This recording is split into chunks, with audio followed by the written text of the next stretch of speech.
Hey Rebels! I bought my first property at 25 years old and I'm going to show you how to do the same thing. And the truth is that discipline is not just reserved for the gym. Discipline is a lifestyle philosophy. And when you learn discipline, it can transform so many different areas of your life. The same way you don't get a six-pack in a week, you don't build wealth overnight. And the rules I used to build my physique are the exact same rules I used to buy my first property at 25 years old. Shocking scenes. In fitness, we look at macronutrients, what we're consuming, and having a percentage of each food. If you're trying to buy a house, you need to be really intentional with your finances. What I did was I had 10% of all my earnings were going into a long-term investment fund that I will never, ever touch. I had another 10% going into a long-term saving portion. Now that's long-term savings for something like a house. That's what my long-term savings were for. My short-term savings were 20% because I do want to enjoy life. And I think to be able to be consistent and continue saving and for it to be something that you enjoy, you need to be realistic. So 20% of my money was towards holidays, buying nice clothes, enjoying life, because money is a tool to buy you the life that you want. So as much as people can demonize money, money is going to get you a house that you can live in. Money is going to get you a bed you can sleep in. It's going to get you food that you can eat to survive. If you want to go and travel to Thailand like I did with my friends, you save that 20% because then you know you're going to be able to enjoy life to the full. I actually decided to do another 10%. My family are very much in the church and were taught from very young that you should give 10% of your earnings to the church. So I was consistently sending 10% of my money to my church. There was a period where I randomly came into a big, large amount of money, which was more than I had saved. And I think that was a principle of, because I had been consistent with managing my money sensibly, I was received that as a reward from God. I genuinely believe that. And that was a big head start, that lump sum, to actually me being able to have the means to buy the property. I didn't believe in myself, but doing the principles made me the type of person who was able to buy my property. So the actions that you're doing today lead to the person that you want to become in 5 years' time, maybe even in a shorter period of time, because when you follow the principles, you get surprised. Someone might give you a home, who knows? But open your mind to those possibilities. Putting all your money away, using it all for your property. You got no money to eat, you got no money to enjoy your life. How are you going to sustain that? So it's the same principle in the gym. If I want a six-pack and I'm going to the gym every day, training abs, doing really intense workouts, 60 minutes of Stairmaster every single day, after a while, you're going to lose that momentum because it's not something that you can sustain in your busy lifestyle. A percentage of what you need to do is rest. A percentage of what you need to do is eat healthily. A percentage of what you need to do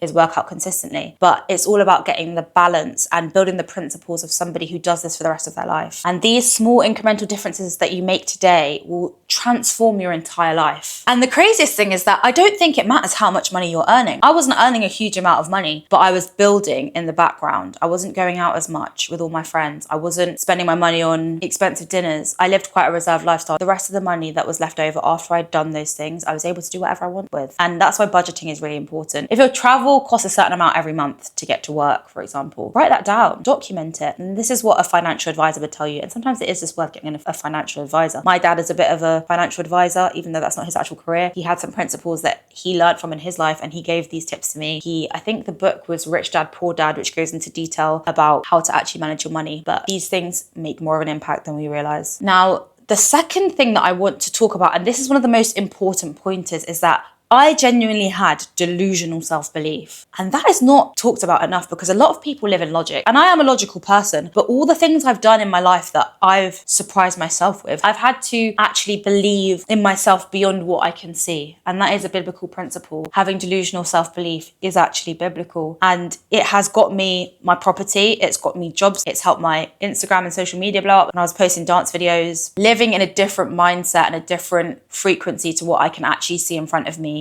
is transformational. It's not a joke. And people that will put you down and say, you're not going to be able to buy your first property at 25. It's impossible to do that in London right now. I did it in London. I didn't listen to those people. I avoided them like the plague. Like at all costs. I'm not even joking. You can either transform them by giving them positive delusional self-belief, or you have to run a mile because those words go in and they impact you. And I was blessed to have a dad who always told me, I believe in you. You can buy a property at 25. You can be the CEO of any company. He genuinely has spoken to me like that throughout my whole life. And that, I'm getting a bit emotional. That positivity has helped me in situations where I felt like so insecure and I didn't believe in myself. But you have to be the person to invoke that sense of confidence within yourself with anything you want to do in this life. Or you can choose to live a small restricted life because you've decided that that is what is for you. But if you want more, you have to believe in yourself. As someone with severe IBS, yeah, cute. I have to believe that I can heal my gut. and I'm going to be great, because that's held me back so much in my fitness journey. But I have to believe in that before I take the action to actually make that happen. I also had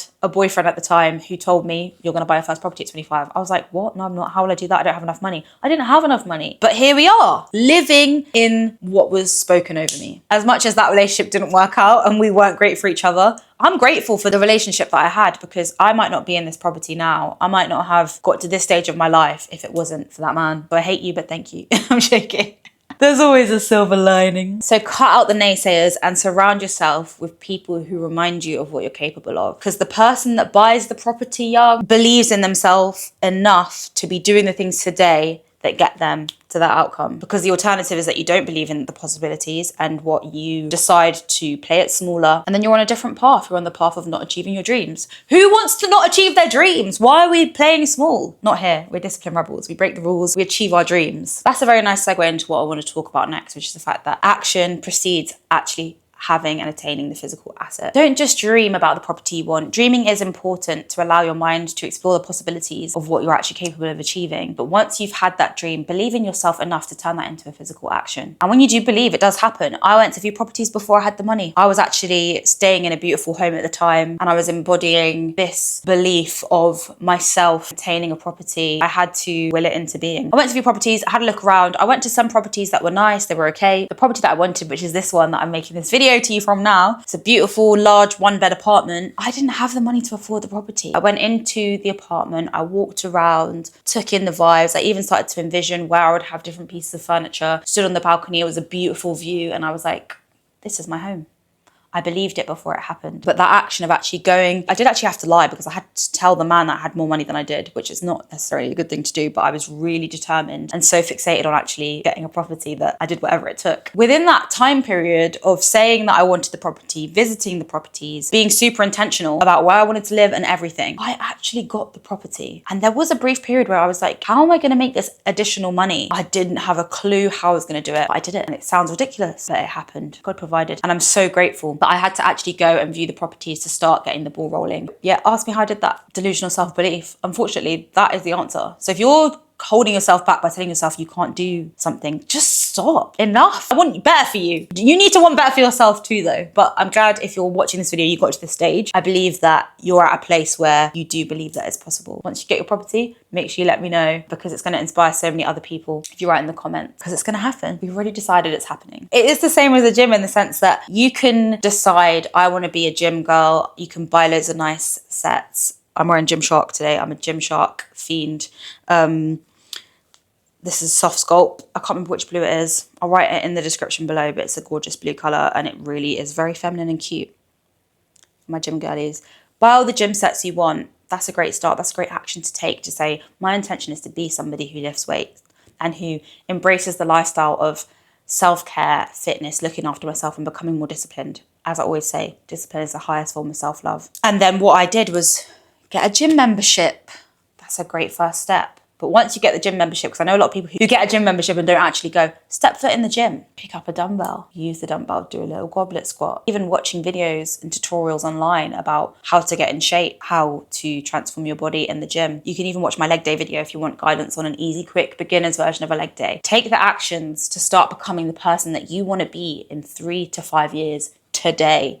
This is where it starts. Now, I did have a little bit of a post-workout reality when it comes to my property. And that is that as much as you can get injured sometimes in the gym, didn't get enough rest in, I spent all of my long-term savings on my property. And that meant that when it came to like stamp duty, all the hidden costs that are involved with buying a new build apartment in London, all of those things created a lot of mental strain on me, and I really, really struggled. And I'm telling you that because I don't want you to have to go through the same thing. So make sure that you have enough money for all the hidden costs that come through, whether that's a broken washing machine, soaring, surging insurance costs. Going forward, I would buy a house. Like my next phase is to buy an actual house where I don't have all of the extreme service charges involved. As a young girl, it was really hard for me, and I've gone through a lot of things that have really matured me as a person and have really destroyed me and really made me struggle. And the gym has been a saving grace in those situations where I felt really depressed and like I wasn't capable. I had severe imposter syndrome, waking up in my house being like, whose house is this? I wouldn't take it back. All these things that I've learned have really changed me as a person, and I've got all the knowledge to help you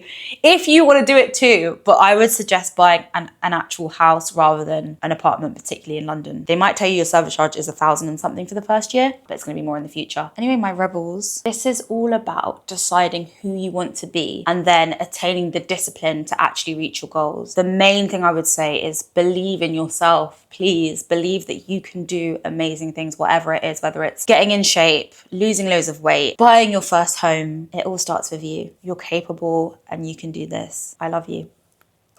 Bye!